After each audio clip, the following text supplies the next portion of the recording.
Bonjour, bienvenue pour cette nouvelle émission Ensemble consacrée au nouveau paysage hospitalier du Grand Genève. En effet, beaucoup d'évolutions dans les constructions d'hôpitaux du côté de Contamine-sur-Arve avec le centre hospitalier Alpes-Léman, mais également avec celui de Saint-Julien qui devient le Change et qui s'est allié au centre hospitalier d'Annecy. Les HUG avec depuis quelques mois un nouveau directeur, Bertrand Levrat. Tout cela fait que le paysage se transforme et évolue. Nous irons du côté de Saint-Julien en Genevois pour rencontrer Serge Bernard et le docteur Didier Doré. Et puis ensuite, nous serons avec une interview de Bertrand Levrat, le nouveau directeur général des HUG. Mais pour commencer, direction Contamine-sur-Arve, le CHAL, centre hospitalier Alpes-Léman, avec Vincent Pégeot et Laurence Mine.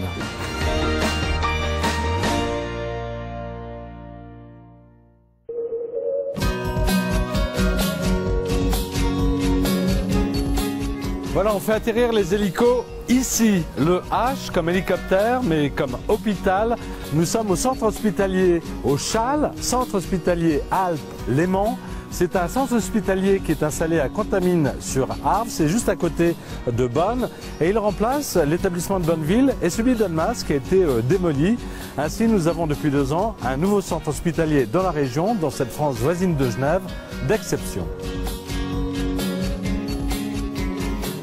Laurence Mine, bonjour. Vous êtes directrice de la qualité des organisations et des EHPAD, à savoir les établissements hospitaliers pour personnes âgées dépendantes de ce centre hospitalier Alpes-Léman. Depuis le début d'ailleurs. Oui, depuis le début, puisque je me suis occupée à compter de 2009 de ce projet de construction et de mise en route de ce nouvel établissement qui a ouvert ses portes au public en février 2012. L'hôpital d'Annemasse est pratiquement entièrement démoli, c'est donc un nouveau centre hospitalier régional. Quelle est la spécificité de cet hôpital? On imagine qu'un hôpital tout beau tout neuf n'a pas été construit avec les mêmes services que ceux qui ont été faits il y a 30 ou 40 ans. Il a été organisé assez différemment surtout, puisque c'est les mêmes activités que celles qui étaient sur Annemasse et sur Bonneville qui se retrouvent ici. On a quelques activités nouvelles, mais on a surtout beaucoup travaillé sur le circuit du patient pour lui simplifier le plus possible la vie quand il arrive ici. Parce qu'on sait que les hôpitaux, c'est pas toujours simple pour s'y retrouver et pour comprendre un peu les organisations qui sont en place. Il n'est plus un numéro et on l'accueille vraiment, je dirais, presque comme un client, même si très longtemps ça a été un peu mal poli de parler comme ça. Donc avec notamment beaucoup de chambres individuelles, des salles de bain et des toilettes aussi individuelles. Et on a aussi toute une prise en charge, notamment sociale, éventuellement en cas de besoin. Et puis un travail en réseau aussi avec un tas de partenaires pour prendre en charge le patient dans sa globalité, avec son histoire et puis sa situation sociale, financière et autres. Vincent Pégeot, vous êtes directeur des finances et de la clientèle du centre hospitalier Alpes-Léman. Alors on parle de clientèle. Effectivement, le patient, maintenant, on essaie de lui accorder un traitement comme s'il était effectivement un client. Tout à fait. Au cours des dernières années, un peu l'ensemble des règles qui régissent le secteur hospitalier s'est rapproché un peu de ce qu'on connaît dans le secteur concurrentiel. Alors bien évidemment, la santé n'est pas un marché comme un autre. Quand on parle d'hôpital, on parle effectivement d'autre chose que les autres marchés, mais pour autant on essaye aussi de prendre les bons côtés du secteur marchand, du secteur concurrentiel, notamment les aspects effectivement relations clients et accueil du client qui sont effectivement des choses sur lesquelles on a beaucoup misé à l'occasion de l'ouverture de cet hôpital. Laurence Mine, au départ de l'hôpital, il y a eu un peu une interrogation, peut-être une difficulté pour vous, c'était le recrutement du personnel hospitalier dans la mesure où avec la proximité de la Suisse et de Genève, on pouvait peut-être estimer qu'il y avait là un écueil quant aux conditions salariales pour vos futurs employés. Qu'en est-il et comment vous avez réussi à résoudre cela? Je pense que ce nouveau site et puis encore une fois ces nouveaux locaux, ces nouvelles conditions de travail ont eu un pouvoir d'attraction important sur les professionnels du coin. Et on n'a plus du tout aujourd'hui de problèmes de recrutement tels que ceux qu'on connaissait auparavant sur Annemasse ou sur Bonneville. On est effectivement 2 ans après bien au-delà des données d'activité qu'on s'était donné et on accueille aujourd'hui 30% de plus, quasiment 30% de plus de patients qu'il y a 2 ans avant l'ouverture. On a un accroissement de la population quand même en Haute-Savoie qui est très important, donc une croissance démographique qui pousse aussi à développer les structures de prise en charge sanitaire. Et c'est un projet qui date dans sa conception d'un certain nombre d'années et qui est anticipé un peu pour assurer la prise en charge, encore une fois, de ce nombre d'habitants plus important sur le secteur. on voit qu'on s'est étendu sur les zones qui sont plus à proximité de la nouvelle implantation, hein, notamment les secteurs de La Roche-Régnier, la vallée du Gifre, un petit peu aussi le bas Chablais, la moyenne vallée de l'Arve, Vaucluse, etc. C'est des zones qu'on touchait un petit peu moins et sur lesquelles effectivement les patients ont tendance à venir davantage. Y a-t-il un travail en réseau avec les autres établissements hospitaliers, qu'ils soient d'ailleurs sur France ou sur Suisse ? Alors sur France, oui, on est intégré dans ce qu'on appelle la communauté hospitalière de territoire de Haute-Savoie-Nord, hein, qui regroupe les hôpitaux du Léman, hein, Thonon et Vian, et puis les hôpitaux du pays du Mont-Blanc que sont Sallanches et Chamonix. Donc où on a un certain nombre d'activités qui sont un peu partagées entre nos 3 sites. Avec les HUG, on a un certain nombre de conventions et d'échanges aussi qui se font, essentiellement médicaux, sur les maladies infectieuses, sur la néonatologie aussi, hein, puisque normalement notre établissement de référence est Chambéry, mais parfois il s'avère qu'il est absolument indispensable d'aller plus près. Qu'en est-il de l'accueil des personnes qui sont par exemple suisses ou qui résident en Suisse et qui peuvent avoir besoin pour des raisons par exemple d'accident sur France des services de votre hôpital? Alors, bon, ce qu'il faut savoir, c'est que par principe, effectivement, quand une personne se présente aux urgences du CHAL, la première chose qu'on va faire, c'est pas s'occuper effectivement est-ce qu'il est résident suisse, est-ce qu'il est couvert par une assurance maladie ou pas. Hein. Notre mission, qui est une mission de service public, c'est d'accueillir tout le monde et de soigner tout le monde, notamment et en particulier dans le cas d'urgence. Et pour ce qui concerne les Suisses, la couverture accident est assez facile, puisqu'il y a des accords entre la sécurité sociale française et les caisses employeurs accidents suisses qui font effectivement que la couverture se trouve facilement au travers d'un dialogue à 3, mais qui se fait assez rapidement en général entre l'hôpital, le service relations internationales de la caisse d'assurance maladie et les caisses d'assurance employeurs suisses. Alors il y a aussi une particularité en France, il va y avoir une évolution de la prise en charge de l'assurance maladie.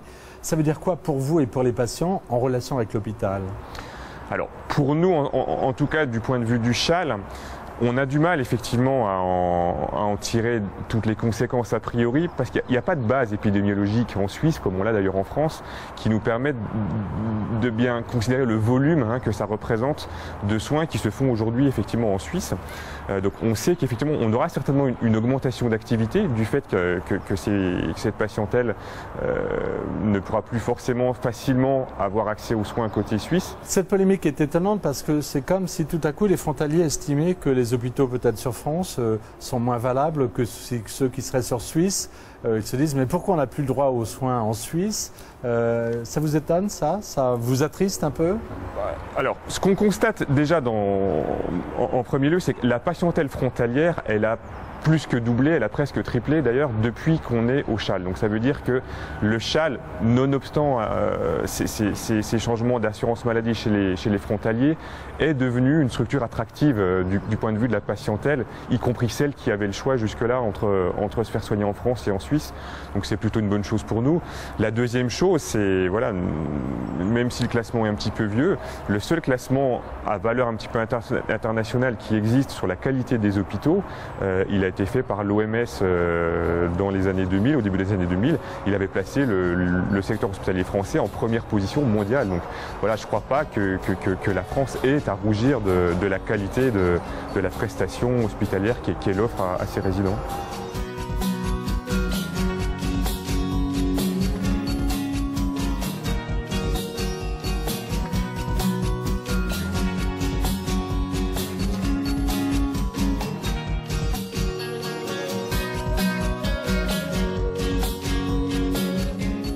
Nous voici maintenant à Saint-Julien-en-Genevois pour la suite de cette émission Hôpitaux mode d'emploi dans le Grand Genève. Alors l'hôpital de Saint-Julien est devenu le Change, le centre hospitalier Annecy-Genevois. Bonjour Serge Bernard, vous êtes le directeur de l'établissement. Alors est-ce un nouvel hôpital que ce Change? C'est 2 hôpitaux qui ont décidé de réunir leur destinée, de travailler ensemble et qui ont découvert des valeurs communes au point de fusionner au 1er janvier 2014. Alors cette fusion va permettre quoi? Une mise en commun de moyens, une rationalisation des soins, de la prise en charge des patients? La première volonté, c'est un projet de santé.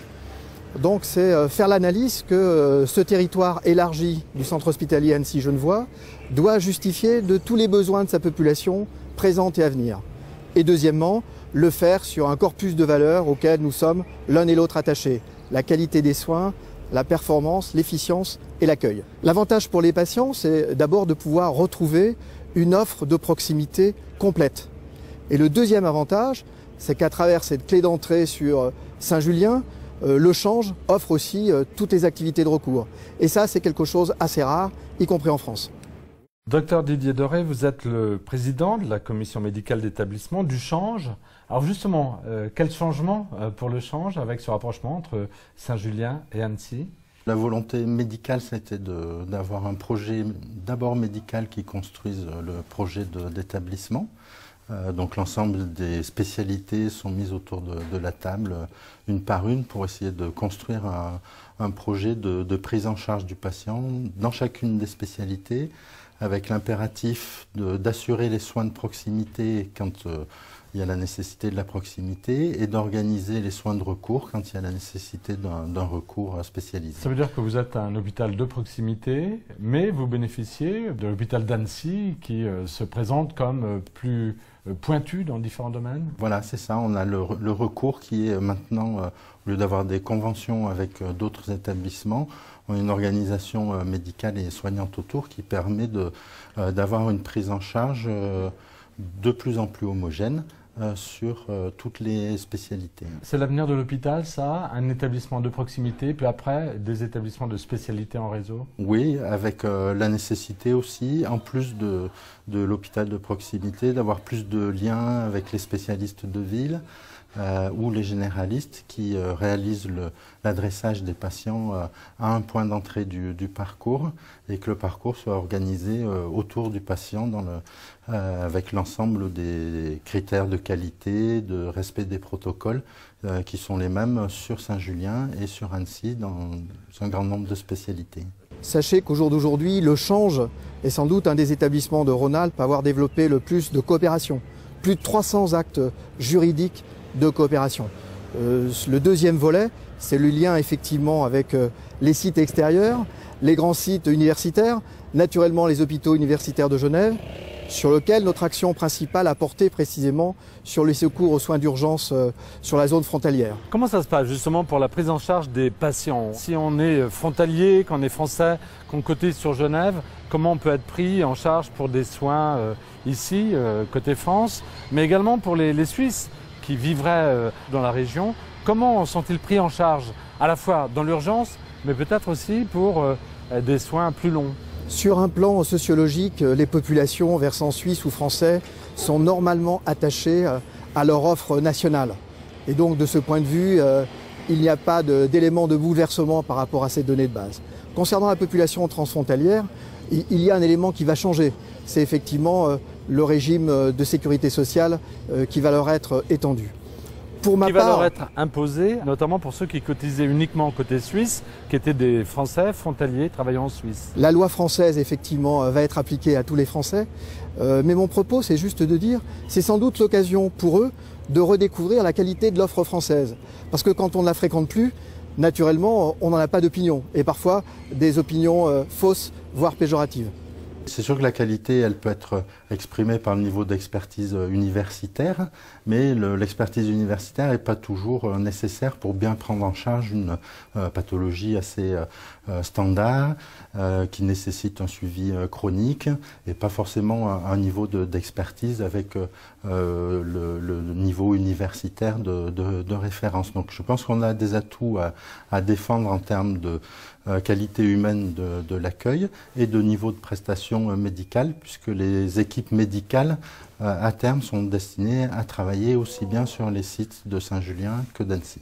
La grande question au jour d'aujourd'hui, sur laquelle nous avons beaucoup avancé, c'est une approche sur la qualité du parcours de soins. On n'est plus sur des séquences, sur des fragmentations. Nous avons développé un projet médical commun, filière par filière, et l'exemple abouti au jour d'aujourd'hui, qui est la filière gériatrique et gérontologique, est tout à fait démonstrative de cette qualité de prise en charge. Aujourd'hui, un patient, il ne va pas recevoir un acte de chirurgie, il va recevoir l'ensemble des soins concernant sa filière de soins, ce parcours de soins. Par contre, ce qui reste plus difficile à faire, c'est les activités de support, tout ce qui environne Dans le domaine de la cancérologie, parfois il y a une perte d'emploi. Qui fait le travail pour accompagner au-delà de la maladie? Je pense que ce travail aussi fait partie de notre responsabilité avec des associations et d'autres. Prise en charge complète, ça veut dire prise en charge médicale, dans l'urgence, pour des soins à longue durée, également pour de la rééducation. C'est une prise en charge globale, donc totale, qui à la fois tient compte de manière unique de la personne, mais de son environnement dans son cadre de vie en maladie.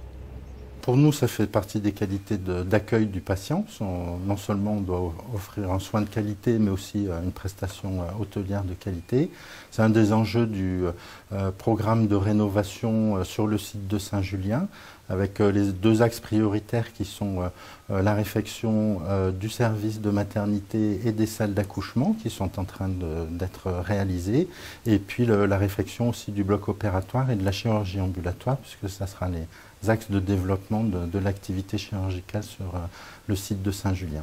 Ça contribue à revaloriser l'image de l'hôpital de Saint-Julien qui peut-être était un peu écorné? Et c'est notre objectif à terme. Alors, toute cette reconstruction d'image ne va pas se faire en quelques mois, c'est quelques années de travail. Mais je crois que nous avons pris les bonnes bases de départ avec ce projet médical commun. Qu'est-ce qu'on peut dire à un patient qui devrait venir comme ça à l'hôpital de Saint-Julien au change? Confiance? Confiance, accueil. Et puis des prestations de qualité, même si les locaux ne sont pas toujours au top, mais on y travaille.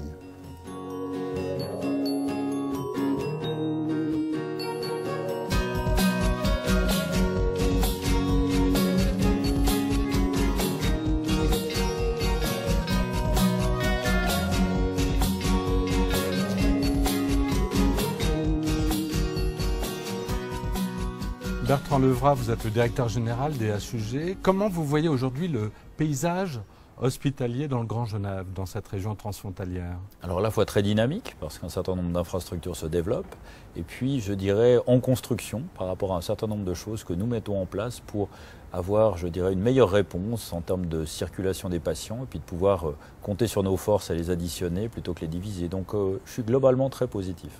Dans ce paysage hospitalier qui se redessine, comment vous voyez les collaborations éventuellement transfrontalières entre les HUG, le CHAL, les HUG, le Change? Alors aujourd'hui, des collaborations existent, notamment sur tout ce qui est urgence. Je pense en particulier à des gros accidents de la route ou à la question de la néonatologie ou des urgences immédiates pour lesquelles la sécurité et la santé du patient sont en jeu. On collabore très bien et il n'y a pas de frontières pour ce type de choses. La deuxième, c'est sur la médecine hautement spécialisée sur laquelle les collaborations existent et existent de manière tout à fait dynamique. Je pense que l'important, c'est de construire un réseau de soins qui va probablement au-delà de nos frontières pour répondre à des défis majeurs. Notre population vieillit, quel que soit le côté de la frontière. Comment est-ce qu'on répond à ces questions de santé publique d'ici 2020, d'ici 2025? Comment est-ce qu'on peut à la fois construire des soins de proximité? Et puis je dirais, vous savez que du côté français, les hôpitaux universitaires les plus proches, c'est Lyon ou Grenoble. Je pense aussi qu'il est aberrant aujourd'hui, lorsqu'on détecte par exemple une forme de cancer rare chez un enfant et que la maman habite à Annemasse, que cette dernière doive se déplacer jusqu'à Lyon ou Grenoble. Nous sommes l'hôpital de référence universitaire. Dans ce cadre-là, il faut à la fois reconnaître les compétences qui existent de chaque côté de la frontière, mais développer aussi ensemble un sentiment de référence et de capacité de travailler ensemble, de former, de franchir cette frontière qui finalement est très administrative. Si demain nous avons une épidémie majeure, je ne pense pas qu'elle s'arrêtera à la frontière. Donc nous devons travailler ensemble, ça fait du sens, et ça fait du sens pour la population et pour les institutions. Quel regard vous portez sur ce débat par rapport à la prise en charge des frontaliers, l'évolution peut-être de cette prise en charge? Pour vous, c'est plutôt une raison d'inquiétude ou pas nécessairement? Alors je pense que d'abord il faudra informer de manière complète les patients pour dire que les règles du jeu changent à partir du 1er juin. Quand on est frontalier, il faudra se renseigner auprès de sa caisse pour avoir l'ensemble des informations. Les HUG souhaitent rester un hôpital du Grand Genève, l'hôpital de référence vers lequel on peut se tourner. Et nous souhaitons continuer à accueillir les patients frontaliers comme nous les accueillons aujourd'hui.